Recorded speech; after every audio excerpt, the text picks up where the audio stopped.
បាទសួស្តីអ្នកនរគ្នាថ្ងៃនេះយើងនឹងធ្វើការកែលំហាត់មួយចំនួនទាក់ទងជាមួយនឹងការប្រឡងត្រៀមចូលDepartment វិស្វកម្មចៃជាព័ត៌មានមហាវិទ្យាល័យវិស្វកម្មនៃសាកលវិទ្យាល័យភូមិន្ទភ្នំពេញចឹងឥឡូវយើងចាប់ផ្ដើមពីអលំហាត់លេខ1មកលំហាត់លេខ1គឺសួរថាខ្សែកោងខាងក្រោមមួយណាជាក្រាមអានុគមដើម្បីឲ្យខ្សែកោងក្លាយជាក្រាមអានុគមយើងត្រូវដឹងថាក្រាមនៃអានុគមវាមាននិយមន័យម៉េច ក្រាមនៃអនុគមគឺវា map មានថាវាភ្ជាប់ពីចំណុច x1 ទៅចំណុច y1 ពីលេខនៅក្នុងសំណុំនៃ x ទៅជាសំណុំ y ចំណែកថា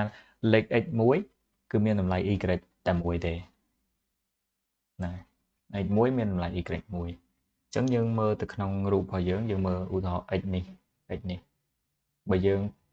គូតម្លាក់ចំណោលកែងមកយើងភ្ជាប់ជាមួយក្រាមរបស់យើងមកចំណោលកែង y មកយើងឃើញមាន y នេះមួយតែបើយើងគូទៅផុតទៀតវាមានតម្លៃ y មួយទៀតអញ្ចឹង x1 វាមាន y 2ក្នុងករណីហ្នឹងវាខុសជាមួយយមន័យអានុគមហើយអញ្ចឹង a ហ្នឹងគឺមិនមែនជាអានុគមទេប៉ុន្តែសម្រាប់ b វិញយើងមើលគ្រប់តម្លៃទាំងអស់គឺវាអត់មាន x មួយណាដែលធ្វើឲ្យវាមាននៃ y 2ទេអត់មានកាត់ពីលើចឹងទៅវាជួសទៅចេញ2អញ្ចឹងអត់ទេអញ្ចឹង b ហ្នឹងគឺជាក្រាបនៃអានុគមអញ្ចឹងចម្លើយចុងក្រោយយើងគឺ b អូខេសម្រាប់លំហាត់ទី1ឥឡូវចូលលំហាត់ទី2លំហាត់ទី2អានុគមមួយណាជាអានុគមគូអូខេទី3អានុគមសេសអញ្ចឹងអានុគមគូនិងអានុគមសេសយើងត្រូវដឹងពីលក្ខណៈរបស់វាលក្ខណៈរបស់វាគឺអានុគមគូ f នៃដក x ស្មើនឹង f នៃ x អញ្ចឹងក្នុងករណីនេះអានុគមគូបើខ្ញុំឧទាហរណ៍មកគឺជាអានុគមទាំង lain ណាដែលវាឆ្លោះមានភាពឆ្លោះធៀបជាមួយនឹងអាអល់ដឺណេអញ្ចឹងអានេះ x អាប់ស៊ីអាប់អល់ដឺណេអញ្ចឹងបើអានុគមយើងរៀងវិញចេះនៅនៅខាងឆ្វេងនៅខាងឆ្វេងអាអល់ដឺណេអញ្ចឹងខាងស្ដាំអាអល់ដឺណេរៀងវាក៏ដូចអញ្ចឹងដែរអញ្ចឹងយើងចំនួនសម្លេច x ស្មើ3អាកោ x ស្មើដក3អាតម្លៃ y របស់វានឹងគឺស្មើគ្នានេះសម្រាប់អានុគមគូមួយទៀតគេដាក់ឈ្មោះថាអានុគមគូព្រោះថាស្វ័យគុណវាគូអញ្ចឹងពេលខ្លះស្វ័យគុណគូធ្វើអានុគមនឹងវាគូហើយរៀងវាគឺអញ្ចឹងយើងសង្កេតមើលរៀងអានុគមគូគឺរៀងវាអញ្ចឹងហើយចំណែកអានុគមសេសវិញអានុគមសេស f នៃដក x វាស្មើនឹងដក f អញ្ចឹងវាអត់ឆ្លាស់គ្នាវាអត់ឆ្លោះគ្នាធៀបជាមួយនឹងអនណេទៀតទេប៉ុន្តែវាឆ្លោះគ្នាធៀបជាមួយនឹងគល់តម្រុយអញ្ចឹងបើគល់តម្រុយយើងចំណុចនេះអញ្ចឹងបើក្រាបយើងវាទៅអញ្ចេះ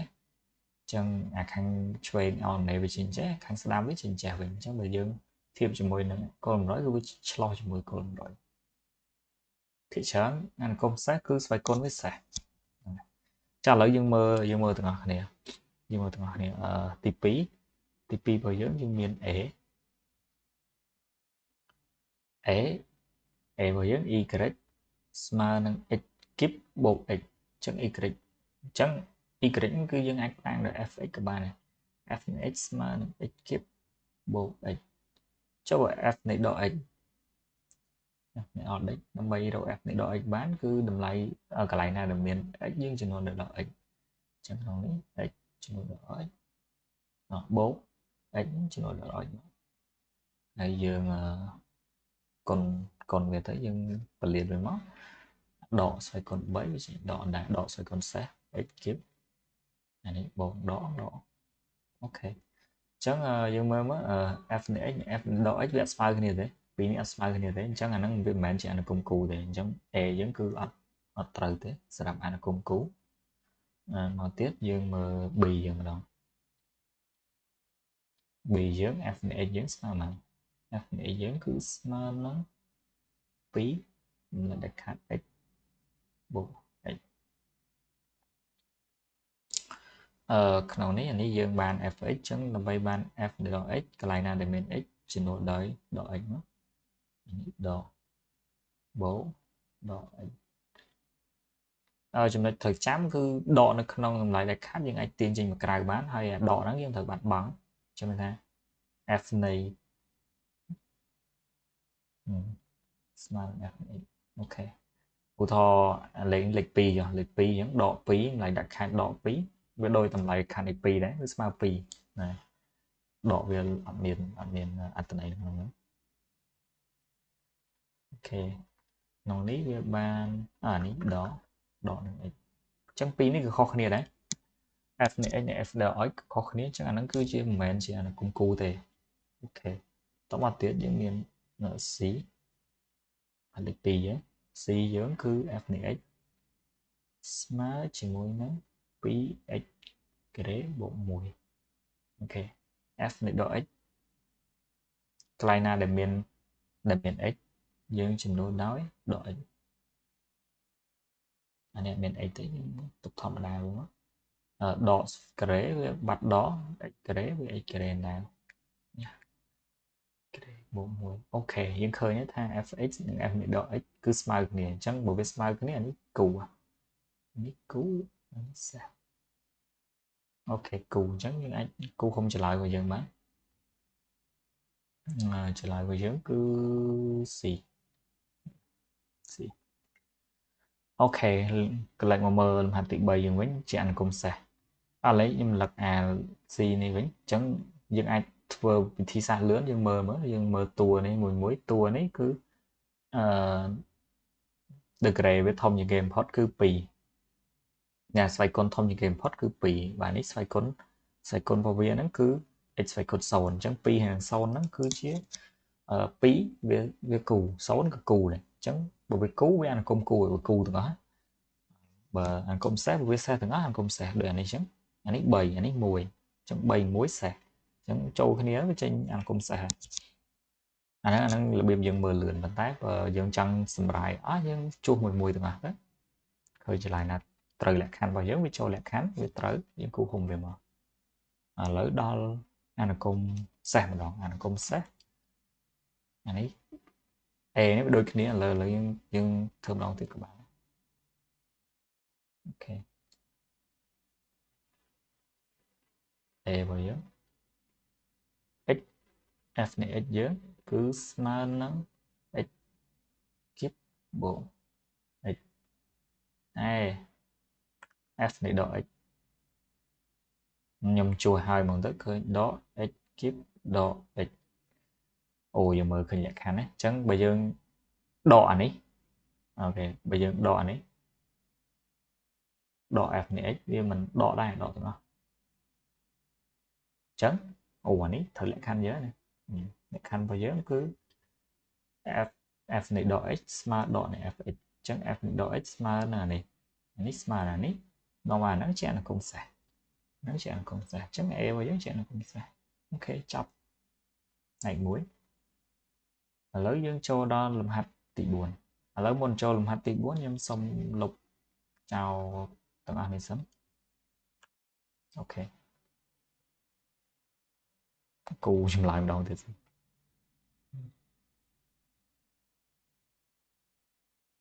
ok làm hạt tỷ buồn làm hạt tỷ buồn vào dưỡng cứ rốt ban cầm nó nè cùng ban cầm nó nè cũng y mà nâng rư này x đó 7x bộ pì chẳng anh cung chỉ anh cung rư chẳng làm bay romer đang cầm nọt được bát vì mê tha anh cung nó cầm nọt lúc tra tái lê rư có kịch sau này không anh cung vào dương đó cứ về thông chứng số rư có smartphone và tại vì crown số vì mình lấy dân sang crown trả chẳng mình tha cầm nọt mới cứ thò rừng x chẳng cầm nọt mát lúc tra tái x vào dương thông chứng rư có smartphone chắc chắn cũng giống cái chân này nhưng máy ảnh giống người cha càng sau thật mùi tới ý cái giống mà nó rút lấy ý cái đó bởi bộ vì miền nấy lúc tra tái khăn khăn này ý cái đó bởi bộ phí thông chiến với Cosmos bây giờ sai vì sẵn mấy can đấy dương ai ở bầm bài được creative này với từ chia phơi con gà tà mất chẳng hạn nếu video là khăn bị sát bộ bế bộ xế mà sồn chẳng như ai tiền x đỏ phí x đỏ mùi nhưng ai thơ cho mình tiếc là này bài bài cho phơi con rước làm phơi bộ rừng chẳng phơi con những ai con đỏ phí hay là đỏ mùi đó vì trên phí ផលបូកឬហ្នឹងវាយើងយកដក2បូកដក1ទៅវាចេញដក3អញ្ចឹងផលបូកឬផលកូនឬក៏បានដែរបាទគ្នានៅក្នុងនេះដើម្បីសិក្សាសញ្ញាយើងអាចធ្វើសម្រាយបានប៉ុន្តែបើយើងដឹងរឹសវាហើយដឹងរឹសវាហើយរឹសដែលធ្វើឲ្យវាស្មើ0យើងអាចធ្វើវិធីកាត់មួយគឺក្នុងនេះយើងជួសរឹសវាមកគូតារាងមួយមកនេះដកអណន់ដល់ចំណុចទូចមួយគឺ1រឹសទូចជាងគេតមករឹសធំជាងគេមកបូកអណន់នេះគឺតម្លៃកន្សោមរបស់យើងគឺ x ការ៉េដក 3x បូក2នេះគូចេះបានជាស្រ័យផងខ្ញុំគូដោយដៃវាស្មើប៉ុន្តែអានេះ0អានេះ0គឺវាជារឹសអញ្ចឹងអានៅក្នុងចន្លោះរឹសសញ្ញាវាដកអាក្រៅសញ្ញារឹសសញ្ញាបូកអញ្ចឹងយើងរកមើលអាណាដែលធ្វើវាបូកឬក៏ស្មើ0ក្នុងនេះយើងមាន2កន្លែងនេះផងកន្លែងនេះផងដែលយើងត្រូវយកអញ្ចឹងដើម្បីយកអាហ្នឹងគឺយើងសេ interval យើងមក interval យើងពីដកអណន់ទៅ1តែ1ហ្នឹងយើងយកអត់1ហ្នឹងគឺយើងយកយើងដាក់គ្នាដកអណន់យើងអាចយកបានទេគឺលេខធំណាយើងអាចធ្វើប៉ុណ្ណឹងសញ្ញាក្បៀសហើយប្រសពបើយើងប្រើប្រសពព្រោះអាពីរនេះវាខុសពីគ្នាយើងយកអានេះផងយើងយកអានេះផងបើយើងប្រសពយើងយកតាមចំណុចណាដែលវានៅក្នុងចន្លោះទាំងពីរហ្នឹងមានថាបើវាមានទាំងពីរយើងយកបាទនេះមានអីផងបើប្រសពទៅមានអីទេឥឡូវ2ហើយនឹងបូកអណន់2និងបូកអណន់2យកអត់2យកយើងដាក់គ្នាជាមួយបូកអណន់យើងយកបានអត់បានគឺយើងដាក់វងចោលអូខេដូចនឹងចម្លើយទីប្រហែលណាដូចជាមួយនឹងចម្លើយA អូខេដូចចម្លើយ A គូហុំមុនតទៀតតើតម្លៃមួយណាជារឹសនៃសមីការ x ការ៉េដក 3x ដក4ស្មើ0អូខេដើម្បីរករឹសបានយើងមានវិធីសាស្ត្រច្រើនយើងអាចជួសលេខចូលហ្មងក៏បានជួសលេខចូលទៅបើវាទៀងទាត់ជាមួយនឹងសមីការយើងស្មើគ្នាក៏បានឬយើងស្រាយហ្មងក៏បានព្រោះលំហាត់នេះមើលទៅដូចជារៀងស្រួលវាស្រាយហ្មងក៏បានហើយយើងប្រើកាត់ចាំសិនយើងប្រើលក្ខណៈបែកតួកណ្ដាលរបស់យើងមកណានេះយើងអាចបែកជាបែកតួកណ្ដាលឬក៏បែក4នេះយើងអាចយើងយក4ហើយនឹង1នឹងថាផលគុណណាផលគុណយើងអាចយក4 1ហើយអានេះដក4បូក1អូខេដក4បូក1ដក4ដក4ហើយបូក1យើងមើលមកផលគុណឬផលគុណអានេះឬទីអានេះណានេះគុណគ្នាមកបានដក4ត្រូវហើយបាននេះបូកចូលគ្នាមកដក3ត្រូវហើយអញ្ចឹងយើងបានឬរបស់យើង2យើងកណីរបស់យើងហ្នឹងគឺយើងបាន2 x ស្មើ4 1 x ស្មើដក1 1អូខេហ្នឹងហើយ x ស្មើ4 x ស្មើដក1អញ្ចឹងមួយណានៅក្នុងរឹសរបស់យើងមើលមកអានេះដក1អូខេដក1នៅក្នុងឆ្លើយរបស់យើងគូដក1 1អូខេបានសម្រាប់ឥឡូវយើងចូលទី6ម្ដង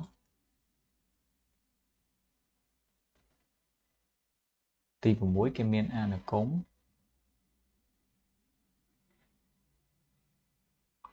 f នៃ x ស្មើនឹង x ក្រេដក4ហើយរកចន្លោះដែលធ្វើអានុគមជាអានុគមកើនអញ្ចឹងដើម្បីដឹងថាអានុគមមួយជាអានុគមកើនយើងរក derivative ទី1របស់វាមកហើយបើ derivative របស់វានឹងវិជ្ជមានគេថាអានុគមហ្នឹងវាកើនហើយអូខេ derivative ទី1វិជ្ជមានអានុគមកើនអញ្ចឹងយើងរក derivative ទី1មក f ពេញនៃ x ស្មើនឹង 2x អូខេកើនយើងយកវិជ្ជមានមកអញ្ចឹងយើងចង់បាន f' នៃ x ធំជាង0អញ្ចឹង 2x ធំជាង0គឺ x ធំជាង0ណា x ធំជាង0យើងសេចន្លោះមក x យើងក្នុងចន្លោះពី0ទៅដល់បូកអូខេនេះគឺចន្លោះរបស់វាយើងមើលមកគឺមាននៅក្នុងហ្នឹងពី0បូកដល់ anh ấy khóc nữa cái dồn lại xuống anh ấy gặp tới chẳng chậm lại một giấc cứ ở chậm lại xem lại xem thì copy trong đó cú tới ok top tiến môn dương bật top nhóm xong lục này chào sẵn hay dương vừa lời cái đặc biệt dương sản như thế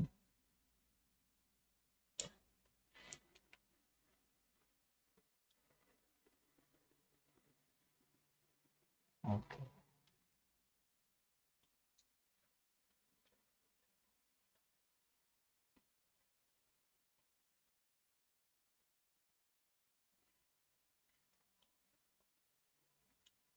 ok cho làm hai simple kẻ này limit x control độ phí limit control độ phí này x kíp này x kíp bộ cộng 7 lơ x bộ phí ok x bộ phí tập 4 ក្នុងការកណនី limit យើងជួសតម្លៃលេខចូលទៅក្នុងបញ្ជួសមកដក2ដក2ទៅគុណ3ដក8ដក8បូក8 0ដក2បូក2 0អញ្ចឹងករណីវា0រៀងរបស់វា0លើ0អញ្ចឹងដើម្បីដោះស្រាយលំហាត់រៀង0លើ0នេះបានយើងទាញនៅកតារួមមកហើយយើងសម្រួលកតារួមនឹងចេញហើយចាំយើងជួសតម្លៃលេខម្ដងទៀតទៅវាហើយនឹងចេញហើយអូខេ x ខិតរក2យើងអាចក្នុងនេះយើងអាចបំបែកវាទៅជាតម្រង x គីបa គីបបូក b គីបអញ្ចឹង a គីបបូក b គីបយើងអាចទាញ a បូក b a របស់យើង x b របស់យើង2 a បូក b កតាឲ្យ a ក្រេដក ab a b a របស់យើង2b របស់យើង2 a របស់យើង x បូកជាមួយនឹង b ក្រេ4អូខេធៀបជាមួយនឹង x បូក2ចឹង x បូក2ដែលធ្វើវា0ហ្នឹងអា0ហ្នឹងគឺយើងសម្រួលវាបាត់ហើយសន្មតថាបើ x របស់យើងខុសពីដក2ប៉ុន្តែវាជាកាន់គៀកទៅយើងអាចធ្វើតាមនឹងមកហ្នឹងតាម limit ហើយយើងអាចជួសហ្មងក៏បានដែរឥឡូវជួសហ្មងដក2លើកជាការ៉េវាបាន4ដក2គុណដក2វាបាន4 4បូក4វាចេញហើយបូក4នេះទៀតវាចេញ4 3ដង12អញ្ចឹងយើងរកមួយចម្លើយណាដែលលទ្ធផលវា12នេះឃើញគឺចម្លើយរបស់យើងគឺ C 7គឺ C 12អូខេតទៀតអានេះផាត់បន្ទាប់នេះកណនី limit ដែរចឹងដូចគ្នា limit x ខិតត្រូវ1នៃឬ x ក្រេបូក8ដក3 x ដក1អូខេដូចគ្នានឹងខាងលើដែរគឺយើងជួសវាមកសិនមកជួសមកឥឡូវ x ស្មើ1 1 1ដក3 9 ឬក្រេនៃ9ស្មើ3 3ដក3 0នេះ1 1ដក1 0អញ្ចឹងរៀងរបស់វា0លើ0ហើយយើងសម្រួលនៅកតាណាដែលវាជាប់ធ្វើវាស្មើ0ហ្នឹងយើងជួលលេខម្ដងទៀតទៅត្រូវហើយប៉ុន្តែក្នុងករណីនេះវាជាប់ឬការ៉េអញ្ចឹងក្នុងករណីជាប់ឬការ៉េហ្នឹងយើងត្រូវបំបត្តិឬការ៉េមកដើម្បីបំបត្តិឬការ៉េបានយើងគុណជាមួយនឹងចម្លាស់នៃរឹសហ្នឹងចម្លាស់នៃរឹសគឺដកវាឃើញដកយើងគុណបូកមកចឹងឲ្យវាចូលរៀង a ការ៉េដក b ការ៉េអញ្ចឹងមួយដកមួយបូកវាចេញជារឿងហ្នឹងហើយប៉ុន្តែពេលយើងគុណយើងត្រូវចែកវិញកុំឲ្យបាត់បង់ត្រង់ទៅដើមរបស់យើងអញ្ចឹងយើង x ក្រេបូក8ដក3អូខេនេះយើងសាក់ដើមយើងសិនមកហើយយើងគុណជាមួយនឹងនេះ x ក្រេបូក8បូកជាមួយនឹង3លើឲ្យ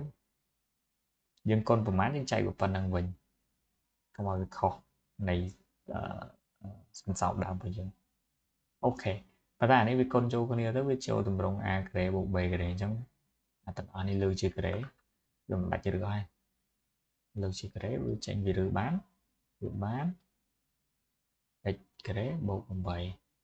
អា3នេះវាមិនដក b ក្រេដក b ក្រេដកអីគេដក3ក្រេមិន9មិន ច្រឡំ4យ៉ាដក3 3 3 9អានេះខាងក្រោមនេះយើងទុកធម្មតាមកនេះគុណឥឡូវគុណលើនឹងឥឡូវគុណក្រោមដល់គុណប្រភេទអូខេ x ក្រេបូក8បូកឲ្យ3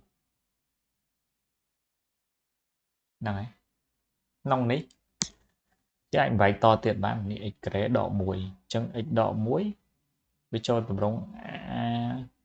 ក្រេដក b ក្រេនេះមិនបាច់សេក៏បានដែរអ្នកនរគ្នាប្រហែលដឹងហ្នឹងអញ្ចឹង x ដក1វាចូល x ដក1 x បូក1អូខេយើងឃើញ x ដក1 x ដក1នេះឥឡូវខ្ញុំសេទាំងអស់វិញសិន x ដក1ឬនៃ x ក្រេបូក8បូក3យកអក្សរខ្ញុំរៀងអាក្រក់បន្តិចសូមអធិស្ឋានយើងសម្រួលវាបានតើមកយើងចំនួនតម្លៃលេខមក x ស្មើ1អញ្ចឹង1 1បូក1 2 1បូក8 9ឬក្រេនៃ9ស្មើ3 3 3 6អញ្ចឹង2លើ3អាចស្រួលតទៀតបានស្មើ1លើ3យើងមើលតម្លៃមានលេខ1លើ3ច្បាប់ម៉ាត់ទី8គឺ1លើ3យើងហាត់ b អូខេ b ចម្លើយចុងក្រោយអូខេបញ្ចប់ពីនេះយើងធ្វើលំហាត់តទៀតគឺលំហាត់លេខ9លំហាត់លេខ9រកសម័យកាលបន្ទាត់ប៉ះតំណែងក្រាបនៃអនុគមខាងក្រោមត្រង់ចំណុច P 11ត្រង់ចំណុចនេះយើងរកសម័យកាលបន្ទាត់ប៉ះនេះបន្ទាត់ T នេះអូខេដើម្បីរកសម័យកាលបន្ទាត់បានយើងត្រូវដឹងចំណុចដែលវាកាត់ហើយនឹងមេគុណប្រាប់ទិសបន្ទាត់ដើម្បីដឹងមេគុណប្រាប់ទិសបន្ទាត់ប៉ះនឹងបានគឺយើងប្រើនៅ derivative បញ្ជាក់នៅមេគុណប្រាប់ទិស derivative នេះត្រង់ចំណុចណាមួយនៃក្រាបគឺបង្ហាញពីមេគុណប្រាប់ទិសនៃបន្ទាត់ប៉ះជាមួយនឹងក្រាបហ្នឹងត្រង់ចំណុចហ្នឹងអូខេនេះខ្ញុំបានបរៀននៅមេរៀនមុនហើយអញ្ចឹងដើម្បីរក derivative នៃអនុគមនេះអនុគមនេះអនុគម y ស្មើ x ក្រេអញ្ចឹង derivative របស់វាឥឡូវអនុគមខ្ញុំស្អាតអនុគម y ស្មើ x ក្រេអញ្ចឹងនាំឲ្យ derivative x' ស្មើនឹង 2x 2x នេះជា derivative របស់វាហើយចំណុចដែលយើងត្រូវការនេះយើងត្រូវសិក្សានេះគឺចំណុច1អញ្ចឹង y ត្រង់ចំណុច y' ហ្នឹងត្រង់ចំណុចលេខ1ហ្នឹងគឺវាស្មើជាមួយនឹងជួសទៅកន្លែង x អានេះដូច f នៃ x ដែរអញ្ចឹង f នៃ x x នឹង x' f' នៃ x x នឹងស្មើ1អញ្ចឹង2គុណ1ស្មើ2អញ្ចឹងមេគុណប្រាប់ទិសយើងស្មើ2យើងដឹងមេគុណប្រាប់ទិសយើងដឹងចំណុចប៉ះហើយចំណុចកាត់នៃបន្ទាត់ហ្នឹងហើយយើងអាចសេសមីការទូទៅនៃសមីការបន្ទាត់យើងបានគឺមេគុណប្រាប់ទិសរបស់យើង2ហ្នឹងហ្នឹងវាស្មើនឹងផលដករវាងភាពខុសគ្នានៃ y តម្លៃ y យើងធៀបជាមួយ y ដើមរបស់យើងតម្លៃ x ធៀបមួយ x ដើម rise over run ចុងក្រោយទៅយើងចំនួនលេខមកឥឡូវលេខនេះស្មើ2 y ធម្មតា y ហ្នឹងជាលេខដែលយើងចង់ដឹងលេខដើម្បីសេសមីការផេដក1 x របស់យើងគឺដក1ដែរឥឡូវយើងតម្រូវគុណគ្នាទាញឆ្វេងស្ដាំមកឥឡូវនាំឲ្យ y ដក1ស្មើនឹងគុណគ្នាមក 2x ដក2បោះ1ទៅខាងនេះមកនាំឲ្យ y ស្មើ 2x ដក1បោះទៅនេះបូកដក2បូក1គឺដក1អូខេចម្លើយចុងក្រោយរបស់យើង y ស្មើ 2x ដក1 2x ដក1គឺ c ចម្លើយចុងក្រោយណាខេបន្តទៀតគឺយើងដល់លំហាត់ទី10លំហាត់ទី10ហ្នឹងគេឲ្យអនុគមហើយយើងគណនាតម្លៃ derivative ត្រង់ចំណុចហ្នឹងមកអញ្ចឹងអនុគមរបស់យើងគឺអានេះក្តារព្រាងយើងអាចសេលឿនមិនយឺតមិនក៏បានដែរ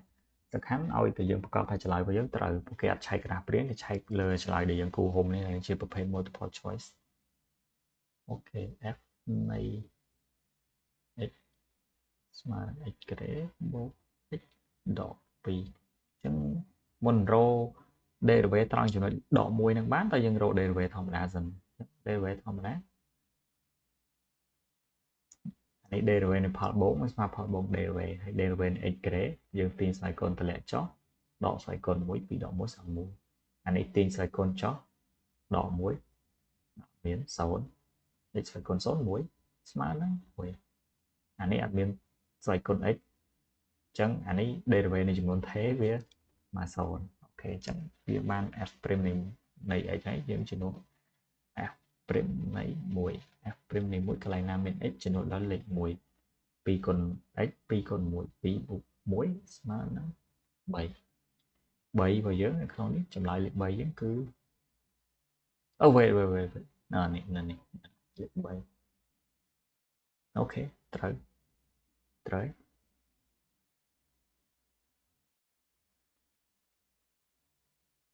2បូក1អូអានេះឈប់ច្រឡំមិន f' នៃ1ទេ f' នៃដក1យើងមើលលំហាត់ច្រឡំអញ្ចឹង f' នៃដក1កន្លែងនេះគឺចំនួន x ដក1អញ្ចឹងវាដក2បូក1វាស្មើនឹងដក1អូខេចម្លើយចុងក្រោយយើងដក1គឺ c ឯងមិន a អូខេបន្តមកទៀតនេះលំហាត់ទី11វាដូចទី10ដែរ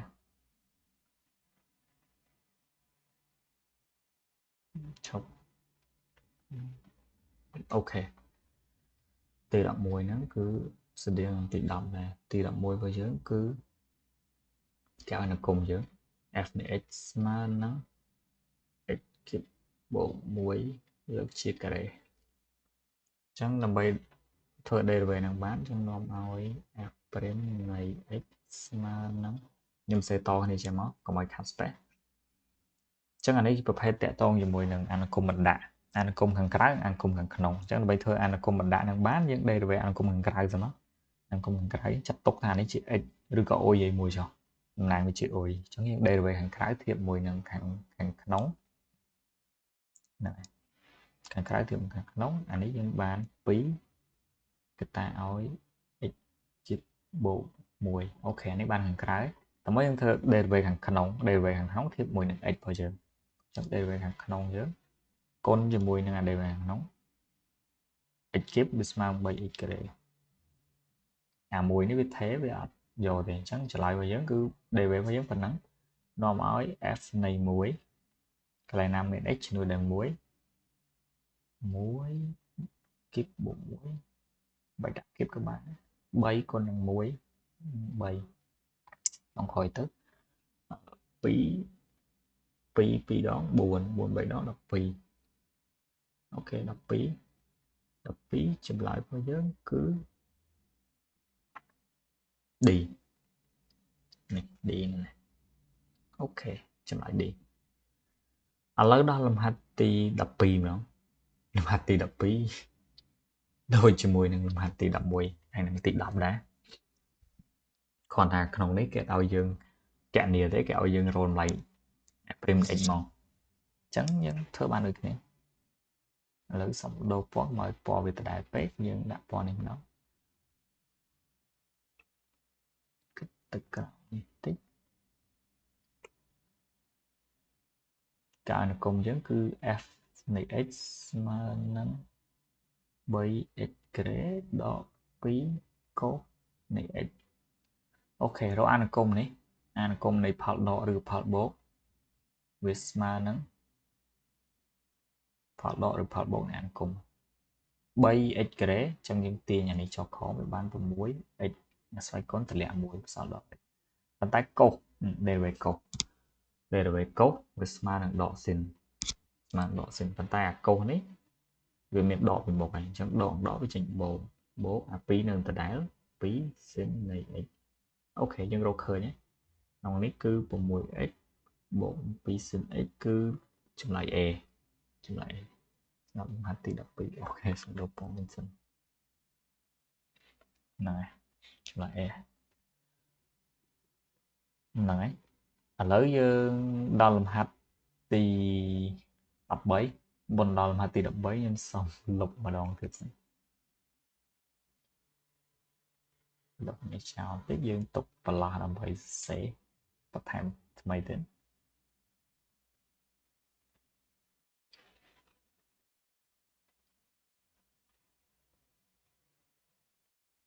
mà tì đập bấy kéo dương kẹn đi ăn tì cáo pi muối ăn cá cầm nát pi muối đào phí này cái đó pi x bộ bấy để đâm bay kẹn đi ăn cào kẹn đi ăn cào cầm nát bán nhưng thôi ăn tì cào mình cầm nát sẵn nó nòng ní vì bàn x cái đó đều về với tầm lặng phải cốn hay dương chạy cho mười phải cốn tầm lặng với chị bấy lớp bấy anh ấy dương tầm lặng phải cốn hay chạy phải cốn tầm lặng pi x cái chạy pi đấy với sao đó x cái anh ấy tầm lặng phải cốn số với sau phải cốn mùi chẳng bởi x những là cái bây giờ mất nhưng chỉ độ tầm lại lết pi muối từ pi cho nên chụp pi thấy độ thì mùi mùi còn nếu bây giờ chụp pi từ a mới dần bàn pi sẽ còn 7 bằng 7 được 7 đỏ cho mỗi pi sẽ còn phí buồn bột thì mỗi 7 bị đóng bằng mùi nó như chua nhưng chua lịch phí cho xong nó xuống chặt cá mỏi cho lắm nó đỏ cho mùi nó chua lịch mùi cho lòng này tầng đó dần bàn mùi lợp 7 đỏ muối bột 7 ok nói những kẹo niềm á lấy bậc phí những kẹo niềm bậc phiện một dòng lấy bảy đó bảy lớp bảy bồi lớp bảy thì bàn và lớp bảy này thử một phía đó là những phần này mà đó đậu buồn bột bùn muối với sao pì là nên là anh ấy pì đà trong pì đỏ pí sồn anh ấy có pí sồn số chùm lại dòng khỏi giống cứ và lớp bảy cứ chùm lại đi ok rồi đòn làm hạt ti đập bốn cái oi kẻ nia mấy cá đọt sái mấy cá đi bằng chéo mấy cá đi bằng chéo x prim đọ px py mà số hay là khăn đạo bao giờ cứ y số mà mùi ok lấy đo size mấy ca đi bằng chéo lên cái chân rô anh cùng đo size mấy ca bằng chéo bị chấn rô anh cùng rô y nát đấy biết sọc cho mùi năng lẹ khăn dương cộng với mấy ca bao giờ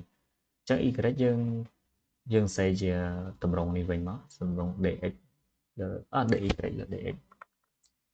để y là để x prem đó chứ y dương tổng đài mà smartphoneហើយយើងបោះ y ទៅខាងនេះសិនមក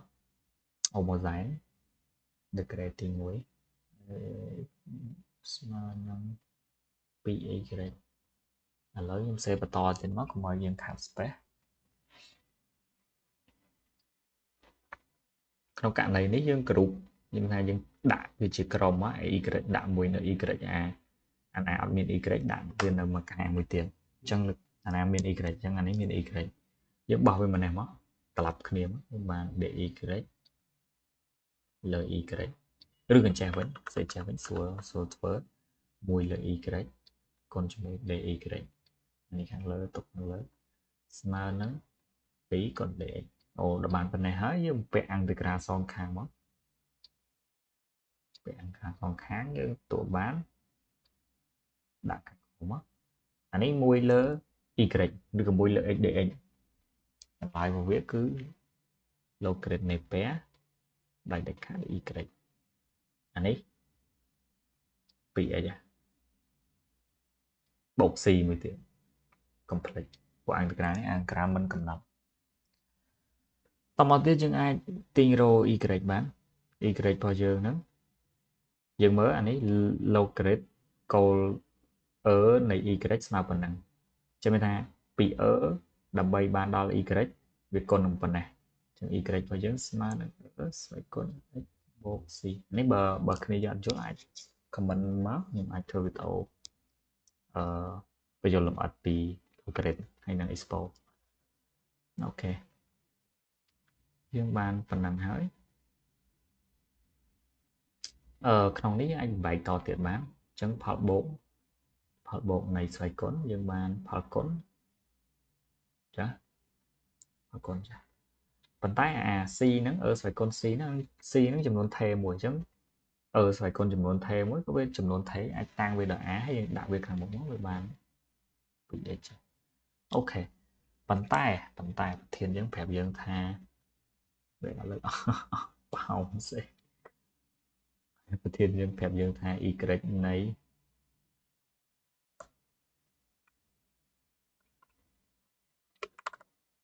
ខ្ញុំខ្លាចនេះមិនតិចខ្មៅយើងសល់បោក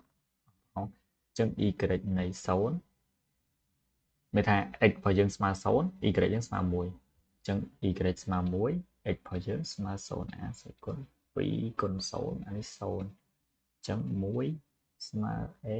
គុណនឹង1អញ្ចឹងនាំឲ្យ a ស្មើនឹង1អញ្ចឹងយើងបានតម្រង់របស់យើង y របស់យើងវាស្មើនឹងអានេះ1អញ្ចឹងស្វ័យគុណ 2x ហ្នឹងណាស្វ័យគុណ 2x ស្វ័យគុណ 2x ជាមួយចម្លើយយើងគឺចម្លើយ b អូខេច្រឡំ b អូខេ b តើឥឡូវលុបមើលហើយយើងលុបទាំងអស់នេះយើងយកប្រឡោះទុកដាក់លំហាត់ផ្សេងទៀត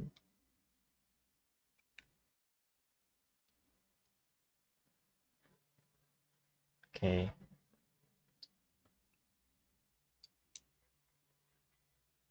ខ្ញុំស្រែសាយនេះវិញមកប្រហែលធំ6គេយើងដោះស្រាយលំហាត់បន្តទៀតគឺគណនាផលបូកហ្នឹងគឺផលបូក switch ឬអង់គ្លេសហៅថា sequence អញ្ចឹងផលបូកយើងចង់គណនាពី1បូក2បូក3បូកចុចបូកដល់200អានេះយើងមានវិធីសាស្ត្រច្រើនយើងអាចតំណាងវាជា switch នៅពន្ធសិនហើយយើងរកផលបូក switch ក៏បានឬក៏យើងចាំរូបមន្តរបស់យើងហ្នឹងដើម្បីគណនាបានគណនាផលបូក switch តអញ្ចឹងបានមានរូបមន្តមួយគឺ n តា n បូក1ចែកឲ្យ2 n តា n បូក1 n ហ្នឹងគឺជាចំនួនតួឬក៏លេខនេះហ្មងបើយើងមើលមកតួទី1ស្មើ1អញ្ចឹងចំនួនវាគឺ200អញ្ចឹងផលបូកដល់ប្រមាណគឺ n របស់យើងស្មើប៉ុណ្ណឹងអញ្ចឹងក្នុងករណីនេះ n ស្មើ200គេតាឲ្យ201លើ2អញ្ចឹងអានេះវាស្មើ100គេតាឲ្យ201វាស្មើនឹង201 00 20100គឺចម្លើយ B ចម្លើយចុងក្រោយរបស់យើងមានវិធីផ្សេងទៀតយើងអាចស្រ័យវាមិនតែខ្ញុំសន្មតថាអ្នកនរគ្នាអាចយល់អាហ្នឹងបានហើយបើយល់ទៅអាច comment ខ្ញុំអាចបន្ថែមអញ្ចឹងមានថាក្នុងលំហាត់នេះមួយណាដែលអ្នកនរគ្នាឆ្ងល់ហើយគាត់ថាខ្ញុំធ្វើខុសស្រ័យខុសឬក៏មានសំណួរអីផ្សេងអាចបញ្ចេញមតិយោបល់ក្នុង comment បានខ្ញុំអាចនឹងកែសម្រួលតាមនឹងទៀតអូខេឥឡូវលំហាត់16យើងម្ដងលំហាត់ទី16តួទី10នៃ switch 1 12 4 18 16អូខេ switch ហ្នឹងយើងមើលមកតាំងដោយ a មួយចុះ an តាំងឲ្យ switch a អញ្ចឹងទៅឥឡូវ2 12 4 8យើងមើលមកពីតួទី1ទៅតួទី2យើងគុណបូកឬក៏មិនយើងមើលអានេះបើយើងធ្វើផលដកវាខុសគ្នា3ដក3នេះខុសគ្នា2វិញណាបច្ច្រាស់អញ្ចឹងបើយើងមើលផលគុណវិញស្រួលមើលជាងឃើញលំដាប់ហ្មងឃើញលំនាំហ្មងអញ្ចឹងយើង1ដក2ដក2ហ្នឹងគុណដក2ទៀតបាន4 4គុណដក2វាបានអញ្ចឹងពីមួយលេខទៅមួយលេខគឺគុណដក2គុណដក2ហ្នឹងគឺស្វេតធននិមិត្តឯងអញ្ចឹងស្វេតធននិមិត្តសមីការរបស់វាហ្នឹងសមីការទូទៅ an វាស្មើនឹង a1 កតាឲ្យគុយឬក៏អនៃ n ដក1អូខេ n ហ្នឹងគឺ ratio រវាងតួបន្ទាប់ចែកនឹងតួដើមឬតួមុនហ្នឹងតួថ្មីចែកនឹងតួចាស់ហើយយើងមើលមកបើនេះ a1 ស្មើ1 r របស់យើងហ្នឹងស្មើនឹងដក2 chẳng tua thì pi chứ nên mà đọ pi còn mùi thở tua thì bấy đọ pi lớp chỉ cái đọ pi lớp chỉ cái nhưng mà buồn buồn còn mỗi ở thở chẳng cái verify mất thở nhưng tua thì đọ mòn chẳng này đó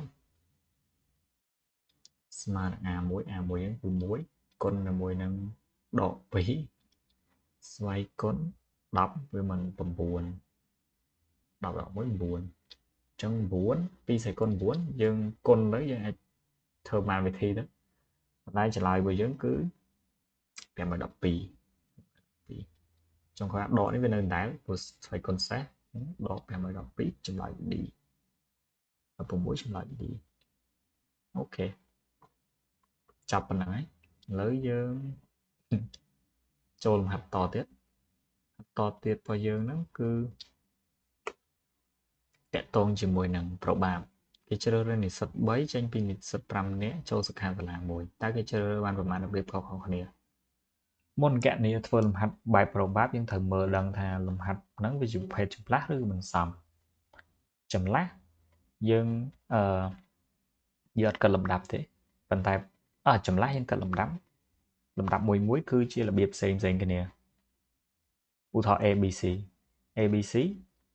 với mình làm đạp vì cho bà lo BAC cái chia một hệ mùi tiết copy ABC bàn tay bây giờ cất vô ABC là BAC tầm muối nắng vì cho mình xong mình bà mình làm đạp hay vì kho chấm nuốn vị trí chấm lại chỉ mình xong chỉ chấm lại ok cạn này kê so bấy bị pram giống như mình pram rơ bấy hay làm đáp ọt cật đấy của rơ bấy nè nó ngài cái món của bán trong khỏi vô tụng bấy từ cả từ lá ọt mình cần làm đáp lệ đình tìm 10 tỷ bấy đấy chẳng không cạn này nó nhưng phở bình sòng nhưng phở xì combination chẳng xí này pram rơ bấy lấy em xe anh e mới dần rồi anh e lấy em xe mình xong nhầm là mấy ca về hơi đó buồn về sẵn chẳng anh mà anh factorial chạy cho mùi nâng e factorial cái ta ôi anh độ e factorial anh ấy sạp mình xong đọc về chùm lát thì cái ta là thì chẳng anh e được khía còn là không nít dưỡng áp chạy chỉ mùi nâng nít tệ giờ chạy cho mùi nâng e tôi giờ thì những chạy cho mùi ấn độ e tôi giờ chẳng mấy tha trong cạn này ní bây giờ rơi vào mán cạn này nó những ai triệp ban tập phần năng phát tôi giờ tập phần năng đồ hãy dừng cắt cái nặng năng chào anh em skype là dừng mình chụp ngầu đi thế là ai xuất trong comment mà nhưng mà theo bị tổ tập thèm pin năng nên chỉ được muốn hay dừng ai anh là bọt bán không đấy cứ kể làm hạt tìm mùi bây giờ mặt tìm mùi bây giờ mặt tìm mùi mặt tìm đọc bùng bờ bây giờ em xong cu này cặp chén muối mặt tìm đọc bùng bờ bây giờ cái rơ pram nè ở trong lòng pram nè rơ bảy nè chẳng trong này bàn pram factorial chạy cho mùi nâng 7 factorial hay pram độ 7 sau pi factorial nhưng ai đồng lại bán pram factorial và pram con năng 4 con năng 7 được 7 factorial chạy 7 factorial pi nó cứ pi vậy pi factorial pi con 10 anh ấy ai sử dụng bán pram con 4 một phẩy chạy pi để smart đọc ok xí smart đọc chẳng kia đó bán đọc là biết khó khó khăn nhiều nhưng hạt tỷ đọc vào này lấy cho đó làm hạt tỷ đọc cùng với cái chơi đó thì sắp bay nét trên làm nè được cái này bàn tay trong cạn này nick kia bằng cách cái nạ cam ca muối để miếng samaspit bật thiên nụ thiên năng lực hà cha này mình làm đọc bật thiên nụ thiên năng lực hà chẳng chặt mà nó bay nẹ máu mình làm đọc khó khăn nhiều thôi nhưng chặt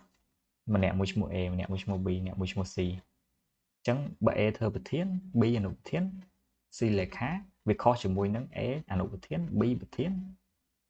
c lực hà nó khó khăn nhiều chẳng trong cả này nó nhưng phở ជាមួយចម្លាស់អញ្ចឹង p 5 ឬ 8 ក្នុងករណីនេះយើងគ្រាន់តែយក5 factorial ចែកជាមួយនឹង n ដក r 5ដក3សល់2 factorial អញ្ចឹងចុងក្រោយយើងសល់នេះ5គុណ4គុណ3គុណ2 factorial ចែកជាមួយ2 factorial វាបាន9 20គុណ3 60នេះមាន60របៀបអូខេនេះប្រូបារបស់យើងខ្លីៗឥឡូវមុនចូលដល់វគ្គថ្មីយើងលុបអាចចាក់ចោលសិន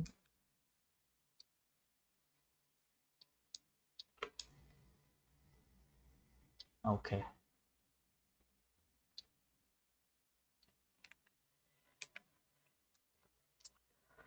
តើក្រាបអានុគមខាងក្រោមមានចំណុចរបត់ចំនួនប៉ុន្មានស៊ូមចូលបន្តិចករណីនេះដើម្បីដឹងចំណុចរបត់របស់អានុគមរបស់យើងត្រូវដឹងថាចំណុចរបត់ហ្នឹងគឺចំណុចដែលនៅក្នុងចន្លោះមេគុណប្រាប់ទិសយើងគឺ slope របស់យើងហ្នឹងគឺវាថយចុះឬកើនឡើងអញ្ចឹងបើវាថយចុះប្រែទៅជាកើនឡើងអាចចំណុចដែលនៅកណ្ដាលហ្នឹង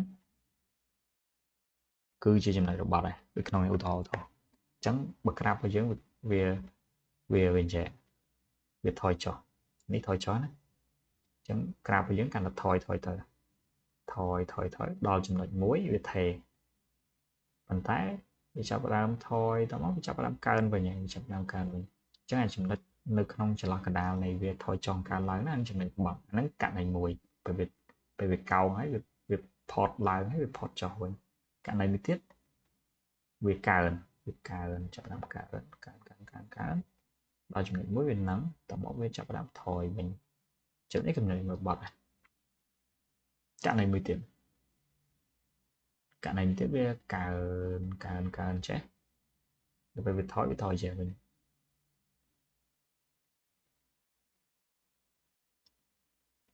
ហ្នឹងហើយនេះក៏ចំណុចរបត់មួយដែរអញ្ចឹងក្នុងហ្នឹងសិតជាចំណុចរបត់ហើយយើងមើលក្នុងក្រាមនេះយើងមើលមកវាកើនវាថយដល់ចំណុចមួយវានៅស្ងៀមបន្ទាប់មកវាចាប់ផ្ដើមកើនអញ្ចឹងចំណុចនេះគឺចំណុចរបត់ទី1ឥឡូវយើងមើលតទៀតអានេះចាប់ផ្ដើមកើនពេលវាកើនដល់ចំណុចមួយវាចាប់ផ្ដើមថយអញ្ចឹងចំណុចនេះចំណុចរបត់ទី2យើងបានចំណុចរបត់ទី2ហើយចំណុចរបត់បន្ទាប់ទៀតគឺវាចាប់ផ្ដើមអានេះយើងមើលអានេះកើនតមកថយអានេះយើងថយចាប់ផ្ដើមថយដល់រៀបហើយតមកវាកើនវិញ